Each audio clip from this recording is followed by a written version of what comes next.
السلام علیکم ورحمۃ اللہ تعالی وبرکاتہ۔ نحمده ونصلي ونسلم على رسوله الكريم اما بعد فاعوذ باللہ من الشیطان الرجیم بسم اللہ الرحمن الرحیم ان اللہ وملائکته یصلون علی النبی یا ایھا الذین آمنوا صلوا علیہ وسلموا تسلیما اللهم صل علی سیدنا ومولانا محمد معدن الجود والکرم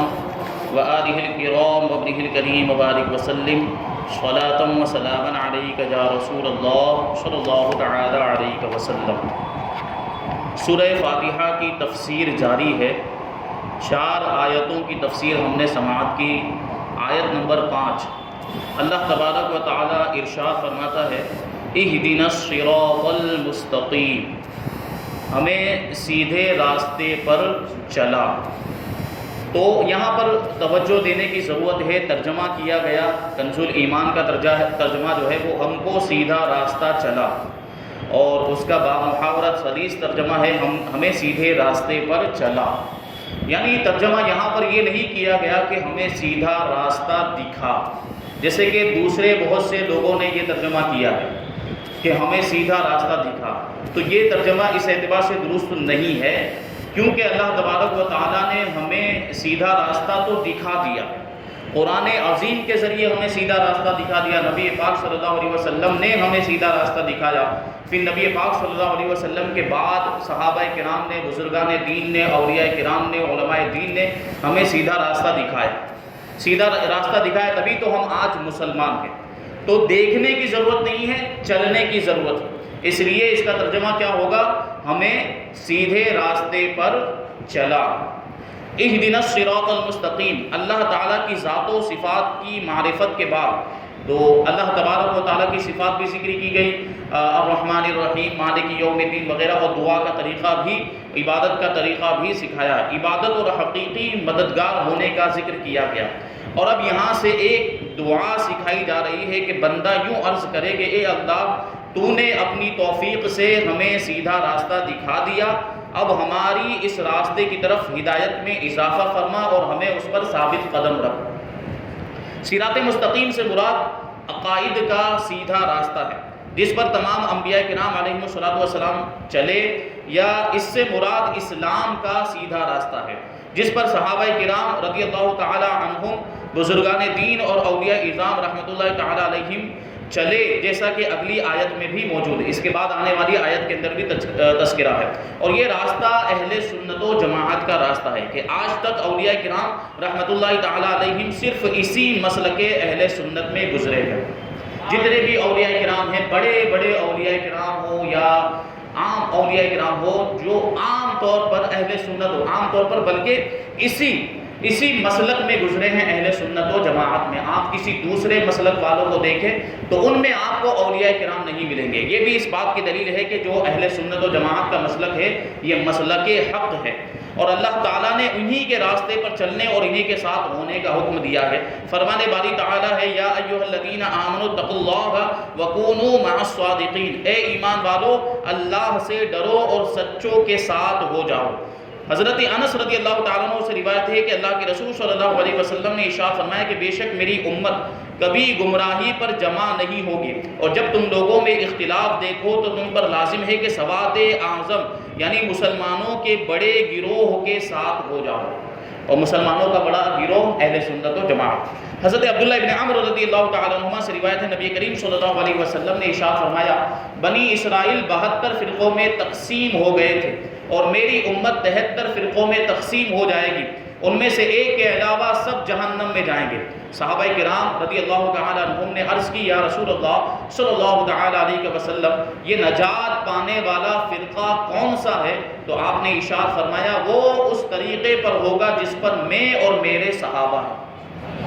یعنی جو نبی پاک صلی اللہ علیہ وسلم کے طریقے پر ہے، جو صحابہ کرام کے طریقے پر ہے وہ جنتی ہے، اور جو اس طریقے سے ہٹ گیا ہے وہ جہنم میں جائے گا۔ اب ہم اپنے آپ کو اہل سنت و جماعت کہتے ہیں کیونکہ نبی پاک صلی اللہ علیہ وسلم کے طریقے کو سنت کہا جاتا ہے، اور صحابہ کرام یہاں جماعت سے مراد صحابہ کرام کی جماعت مراد، یعنی جماعت صحابہ کرام والے لوگ، اہل سنت و جماعت یعنی سنت والے اور صحابہ والے لوگ۔ سنت پر عمل کرنے والے لوگ اور صحابہ کے طریقے پر عمل کرنے والے لوگ۔ اللہ تبارک و تعالی ہمیں اسی مسلک پر استقامت عطا فرمائے اور اسی پر عمل کرتے ہوئے ہمارا خاتمہ بھی ہو۔ یاد رہے کہ اللہ تعالیٰ نے ہدایت حاصل کرنے کے بہت سے ذرائع عطا فرمائے ہیں، ان میں سے چند یہ ہیں: انسان کی ظاہری باطنی صلاحیتیں جنہیں انسان استعمال کر کے ہدایت حاصل کر سکتا ہے، جیسے عقل اللہ تبارک و تعالیٰ نے عطا فرمائی، تو عقل کا استعمال کر کے انسان ہدایت حاصل کر سکتا ہے، گناہوں سے بچ سکتا ہے، غلط کاموں سے بچ سکتا ہے۔ آسمانوں و زمینوں میں اللہ تعالیٰ کی قدرت و وحدانیت پر دلالت کرنے والی نشانیاں جن میں غور و فکر کر کے انسان ہدایت پا سکتا ہے۔ اگر مان لیجئے اللہ کی توحید کا اقرار نہیں کرتا، اللہ کے وجود کا کوئی منکر ہے، وہ اگر پوری کائنات کے اندر غور و فکر کرے، کائنات کے اندر جو قدرت کے مناظر ہیں اور وحدانیت پر دلالت کرنے والی جو نشانیاں ہیں ان پر غور و فکر کرے، تو انسان اس نتیجے پر پہنچتا ہے کہ اس دنیا کا بنانے والا کوئی ہے اور وہ ہے خدا۔ اللہ تعالیٰ کی نازل کردہ کتابیں، ان میں سے توریت، انجیل اور زبور، قرآن پاک نازل ہونے سے پہلے لوگوں کے لیے ہدایت کا باعث تھی، یعنی ہدایت کا ذریعہ تھی، اور اب قرآن مجید لوگوں کے لیے ہدایت حاصل کرنے کا ذریعہ ہے۔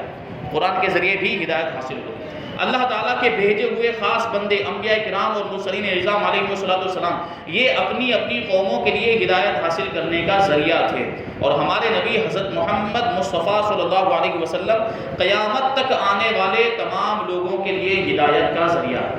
کیونکہ اب نبی پاک صلی اللہ علیہ وسلم کے بعد کوئی نبی نہیں آنے والا۔ نبی ہمارے آقا حضور رحمت عالم صلی اللہ علیہ وسلم پر نبوت کا سلسلہ ختم ہو گیا۔ اب نبی پاک صلی اللہ علیہ وسلم سے لے کر قیامت تک آپ ہی کی ذات ہدایت کا ذریعہ ہے۔ جو لوگ اولیاء کرام اور علماء اعظام جو دین کا کام کرتے ہیں، دین کی خدمت کرتے ہیں، اور ان کے ذریعے سے بھی بعض اوقات لوگوں کو ہدایت ملتی ہے، رہنمائی ملتی ہے، تو یہ جو ہدایت ہے، یہ جو رہنمائی ہے، یہ بھی حقیقت میں حضور رحمت عالم صلی اللہ علیہ وسلم ہی کی ہدایت ہے۔ کیونکہ یہ جو اولیاء کرام ہیں یا علماء اعظام جو کام کرتے ہیں، تو کس کے دین کا کام کر رہے ہیں؟ یہ نبی پاک صلی اللہ علیہ وسلم کے دین ہی کا کام کر رہے ہیں۔ یہ کس کے امتی ہیں؟ یہ نبی پاک صلی اللہ علیہ وسلم ہی کے امتی ہیں۔ تو ان کے ذریعے جس کو ہدایت ملی ہے، وہ حقیقت میں نبی پاک صلی اللہ علیہ وسلم کے ذریعے ہی سے ہدایت ملی ہے، کیونکہ یہ اولیاء کرام اور علماء اعظام یہ نبی پاک صلی اللہ علیہ وسلم کے نائب ہیں اور ان کے وارث ہیں، کہ نبی پاک صلی اللہ علیہ وسلم کے مشن کو آگے بڑھا رہے ہیں، اور آپ کا جو کام تھا اور فریضہ تھا، اس فریضے کو آگے بڑھا رہے ہیں۔ اہدنا الصراط المستقیم سے معلوم ہونے والے احکام کو بیان کرتے ہیں، تو اس سے تین باتیں معلوم ہوتی ہیں۔ نمبر ایک، ہر مسلمان کو اللہ تعالیٰ سے سیدھے راستے پر ثابت قدمی کی دعا مانگنی چاہیے کہ اے اللہ ہمیں سیدھے راستے پر چلا، سیدھے راستے پر قائم و دائم رکھ،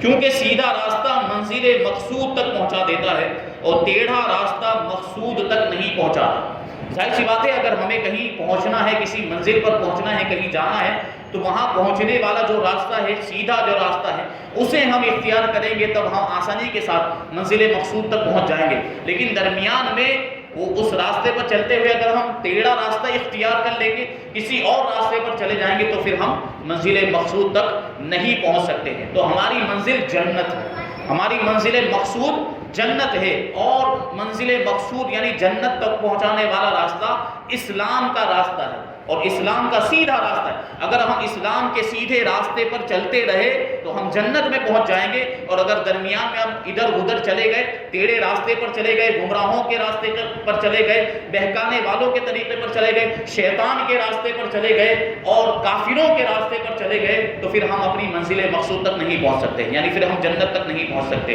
تو اللہ تبارک و تعالی ہمیں سیدھے راستے پر چلنے کی توفیق عطا فرمائے۔ اللہ تعالی ارشاد فرماتا ہے کہ عقل والے اس طرح دعا مانگتے ہیں، ربنا لا تزغ قلوبنا بعد اذ هديتنا وهب لنا من لدنك رحمة انك انت الوهاب۔ اے ہمارے رب، تو نے ہمیں ہدایت عطا فرمائی، اس کے بعد ہمارے دلوں کو ٹیڑھا نہ کر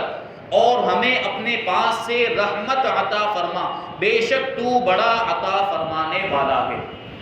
دیکھیں اس میں ہدایت کے بعد، کیونکہ اللہ نے ہمیں اسلام کی ہدایت عطا فرمائی، الحمدللہ ہم مسلمان ہیں اور سنی مسلمان ہیں، اللہ تبارک و تعالیٰ نے ہدایت عطا فرمائی، تو اب یہ دعا کرنی چاہیے کہ اللہ تبارک و تعالیٰ ہمیں اس ہدایت پر استقامت عطا فرمائے اور ہمارے دلوں کو اس ہدایت کے مل جانے کے بعد ٹیڑھا نہ کرے، یعنی گمراہ نہ کرے، ہم اس ہدایت پر ثابت قدم رہیں، یہ دعا کرنی چاہیے۔ حضرت انس رضی اللہ تعالیٰ عنہ فرماتے ہیں حضور پر نور صلی اللہ علیہ وسلم کثرت سے یہ دعا فرمایا کرتے تھے، یا مقلب القلوب ثبت قلبی علی دینک، اے دلوں کو پھیرنے والے میرے دل کو اپنے دین پر ثابت قدم رکھ۔ تو حضرت انس کہتے ہیں میں نے عرض کیا یا رسول اللہ صلی اللہ تعالیٰ علیہ وسلم، ہم آپ پر اور جو کچھ آپ لائے ہیں اس پر ایمان رکھتے ہیں، تو کیا آپ کو ہمارے بارے میں کوئی خوف ہے؟ یعنی ہم نے ایمان کا دعویٰ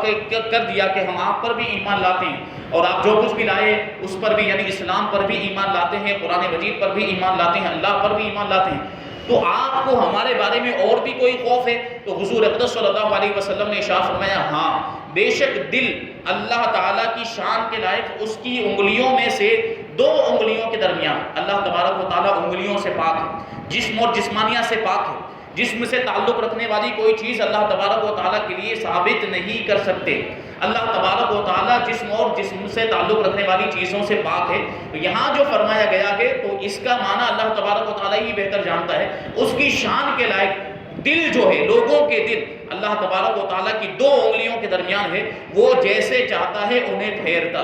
دلوں کو، یعنی ہدایت اور رہنمائی اللہ تبارک و تعالیٰ کی طرف سے، اللہ تبارک و تعالیٰ جسے چاہتا ہے ہدایت عطا فرماتا ہے اور جسے چاہتا ہے گمراہ کر دیتا ہے۔ قرآن مجید کتاب ہدایت ہے، لوگوں کی ہدایت کے لیے، لوگوں کی رہنمائی کے لیے قرآن مجید کو نازل کیا گیا، لیکن اسی قرآن مجید کے اندر ایک آیت کریمہ یہ بھی ہے یضل بہ کثیرا ویہدی بہ کثیرا، کہ اسی کتاب کے ذریعے بہت سے لوگ گمراہ بھی ہو جاتے ہیں اور اسی کتاب کے ذریعے بہت سے لوگ ہدایت بھی پا جاتے ہیں۔ جن کی قسمت میں اللہ تبارک و تعالیٰ نے ہدایت لکھی ہے، جن کو اللہ تبارک و تعالیٰ نے توفیق عطا فرمائی ہے، وہ اس کتاب کے ذریعے سے ہدایت حاصل کرتے ہیں، اور جن کی قسمت میں گمراہی ہے تو وہ اس میں ایسی چیزیں تلاش کرنے کی کوشش کرتے ہیں جن کے ذریعے سے اللہ کے برگزیدہ بندوں کی شان کو گھٹایا جائے، نبی پاک صلی اللہ علیہ وسلم کی شان کو گھٹایا جائے، ایسے نقص نکالنے کی کوشش کرتے ہیں اسی کتاب کے ذریعے سے، اور پھر اسی کتاب کے ذریعے سے وہ گمراہ بھی ہو جاتے ہیں۔ تو یضل بہ کثیرا ویہدی بہ کثیرا،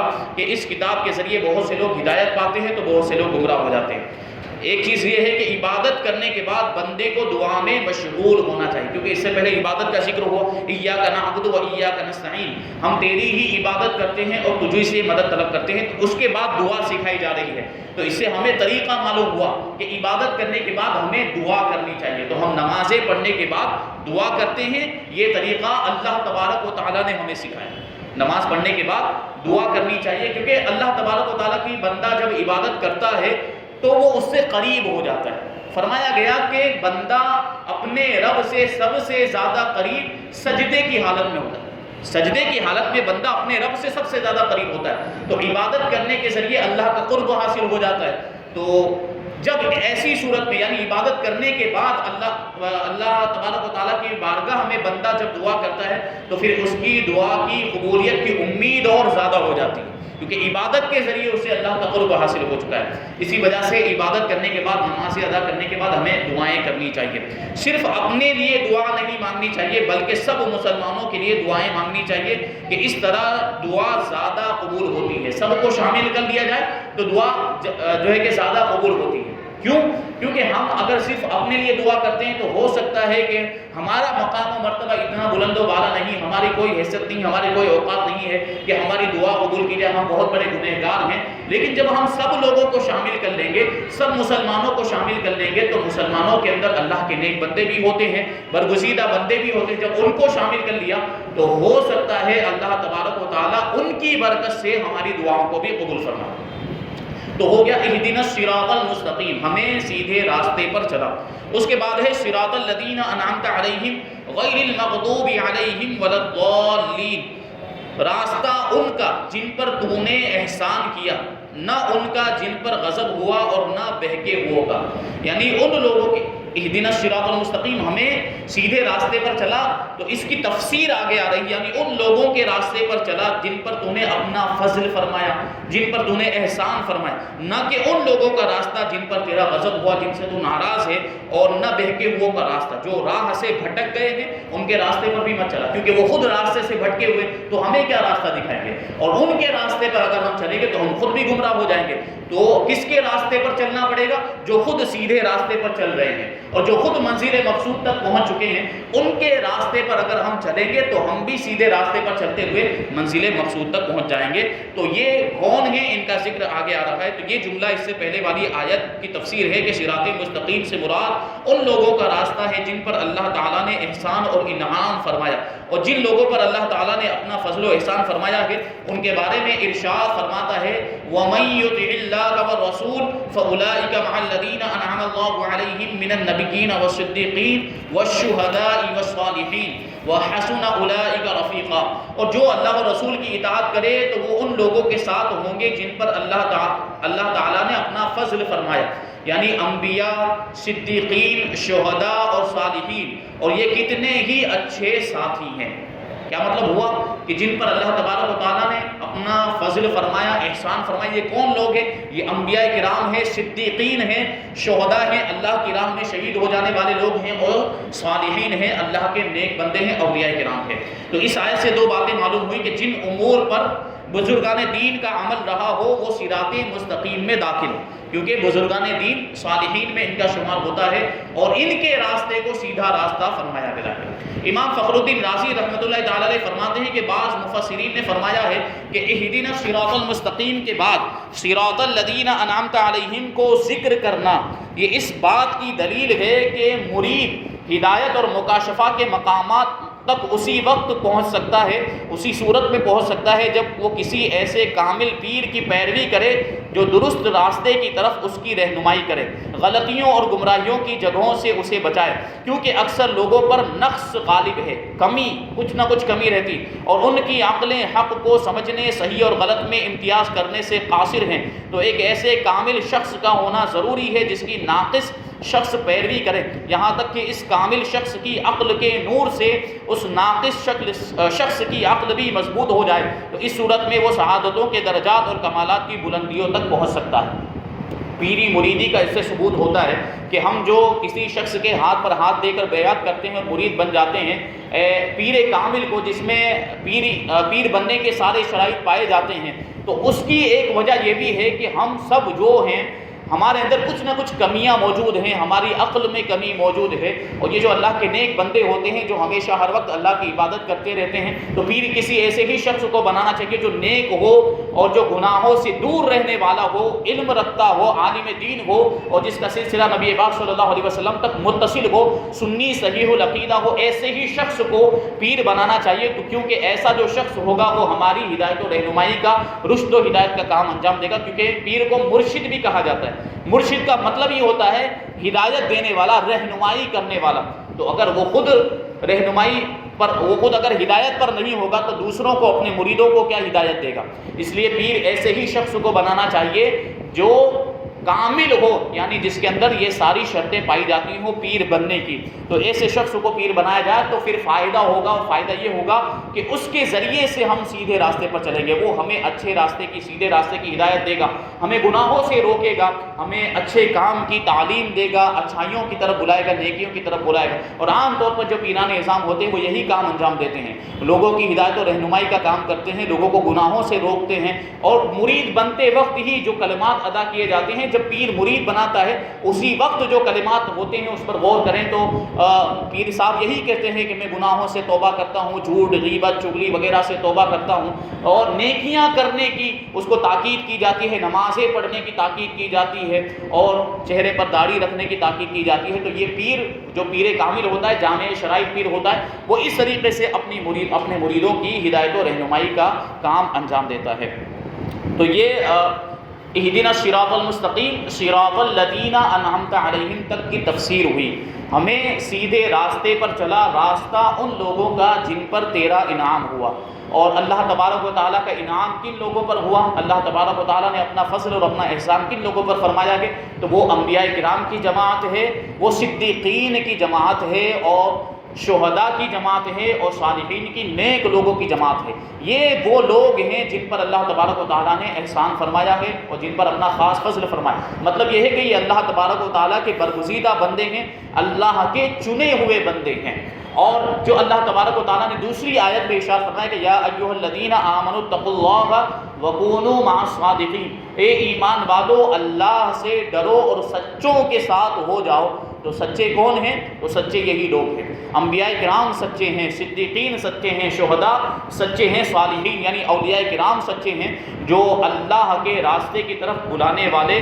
صحیح طریقے پر وہی سچے ہیں۔ ان کے راستے پر اگر ہم چلیں تو ہمیں کامیابی ملے گی، اور ان کے راستے کو چھوڑ کر اگر ہم نے کسی دوسرے راستے کو اختیار کر لیا، کسی گمراہ کے راستے کو اختیار کر لیا، تو پھر ہم منزل مقصود تک نہیں پہنچ سکتے۔ اللہ تبارک و تعالی ہمیں جو کچھ بھی بیان ہوا اس پر عمل کرنے کی توفیق عطا فرمائے۔ وما علینا الا البلاغ۔